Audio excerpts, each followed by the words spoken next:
Greetings, Snider Panthers. Today we have our first conversation. It will be one of 3 conversations about how we as Panthers treat other Panthers. Today's conversation is specifically focused on bullying and what we should do if in fact we see, experience, or are a part of a bullying situation. First, we begin by talking about our goals. Specifically, what are our goals for today? Our first goal today is to make sure that you understand the definition of bullying and what bullying truly is. Our second goal is to make sure we provide you some anti-bullying strategies. After our anti-bullying strategies, we'll talk about effective responses as well as how to seek help. Okay, so then the next thing we'll do is watch a little video that will help demonstrate and help explain what bullying actually is.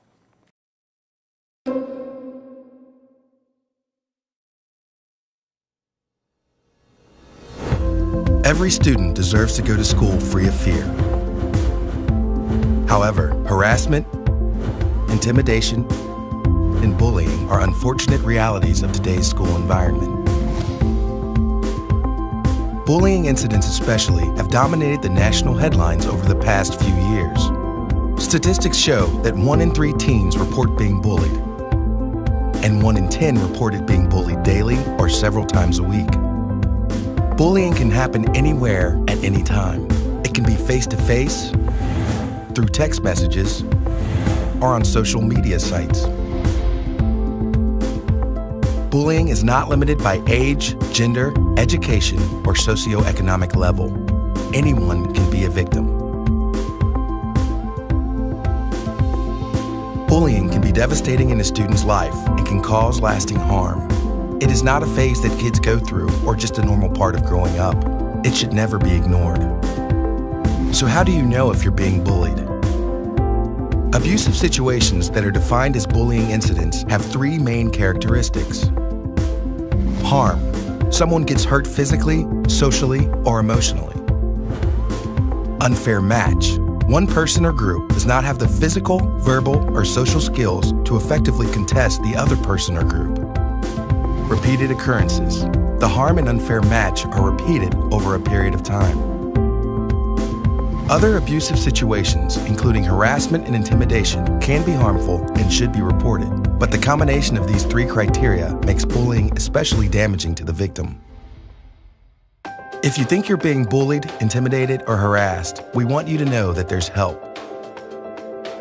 If you're being mistreated, tell an adult now. Bullying, harassment, and intimidation have no place in the school setting or your life. Your parents and your school's administration want to know if you're being mistreated so they can take the appropriate actions to stop the behavior. So you can get the education that you deserve and reach your full potential. There is help and there is hope. Tell an adult today.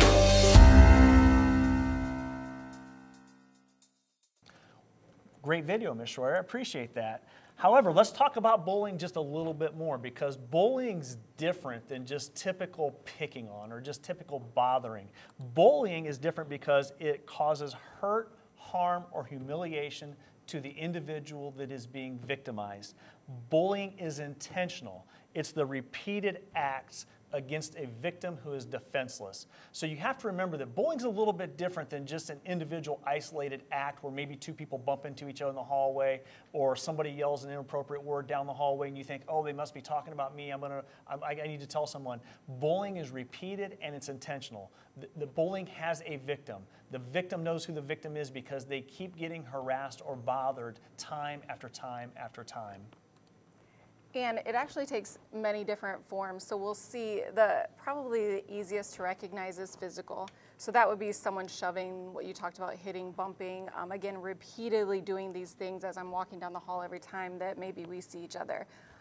It also can take the form of verbal bullying. So this would be maybe some threats or some intimidation or starting a rumor about you that is not true and I'm just doing it to hurt you or hurt your reputation.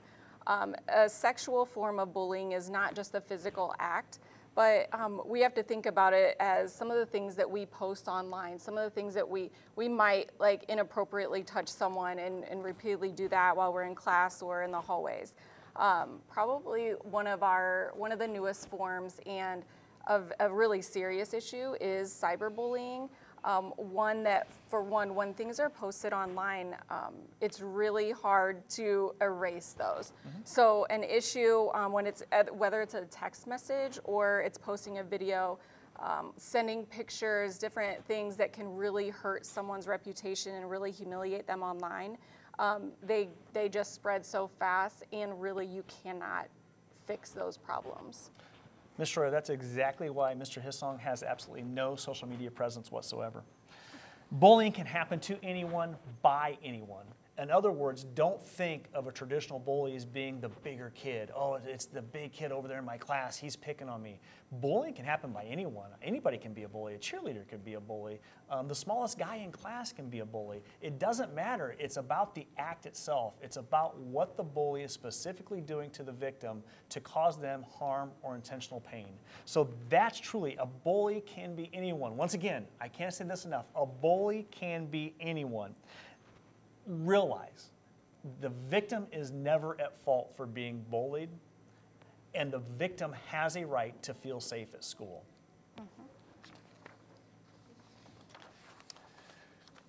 All right, so we talked a little bit about who can be the bully, but maybe you could talk about the bystander effect. Isn't it embarrassing that if you see somebody bullied and you just stand there and you watch and you listen, or worse yet, you join in and you start making comments and you start making jokes? That's the absolute worst form of bullying. As a bystander, you should want to go in the opposite direction. You should have the confidence and the courage to be able to say, I'm not going to be a part of this. And we may not realize the different effects that bullying has on each other internally, and things that can have a lasting effect through adulthood.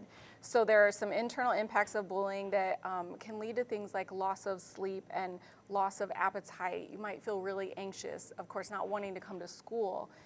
So increased use of different activities that are illegal, whether it's drugs or alcohol, or even suicidal thoughts.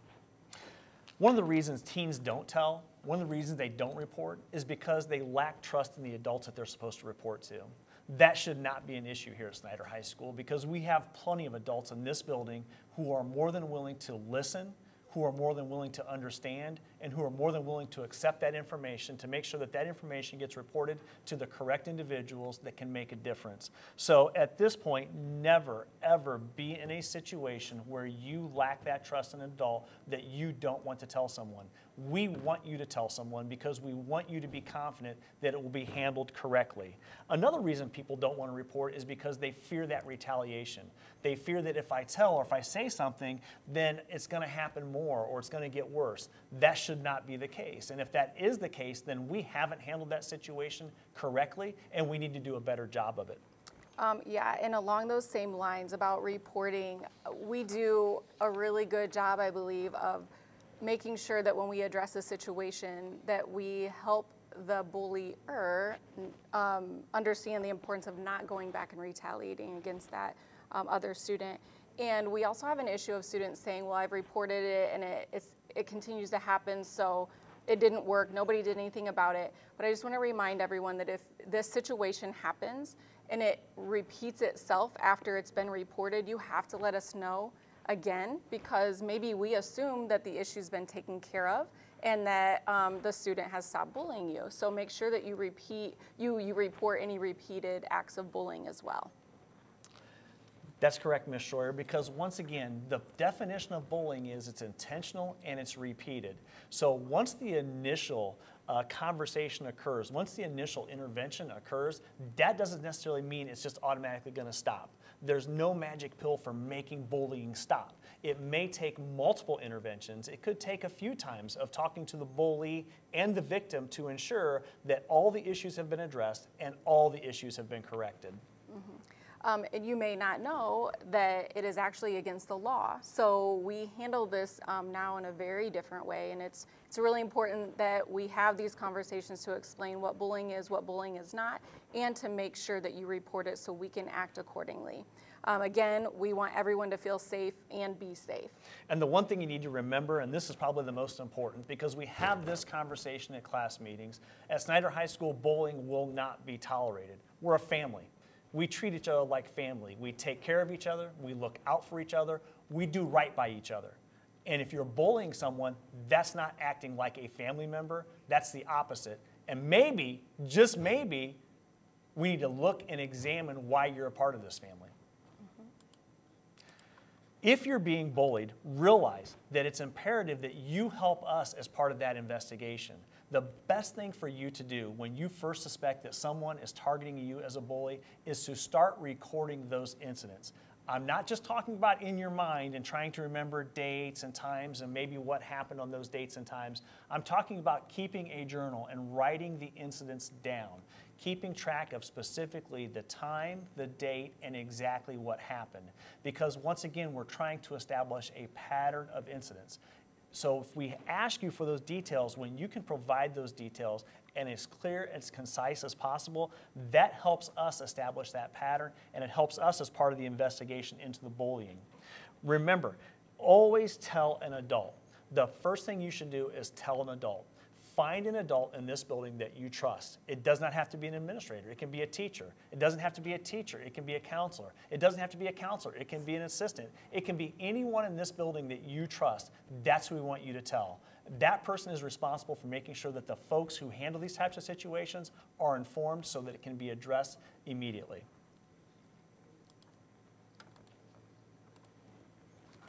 Okay, so the next slide talks about asserting your rights, and what we mean here is making sure that you advocate for yourself. We want you to understand that you need to stand up for yourself and stand up for others. We want to make sure that everyone remembers that this is an illegal act and we don't want it happening here at Snider High School. Let's be honest, folks.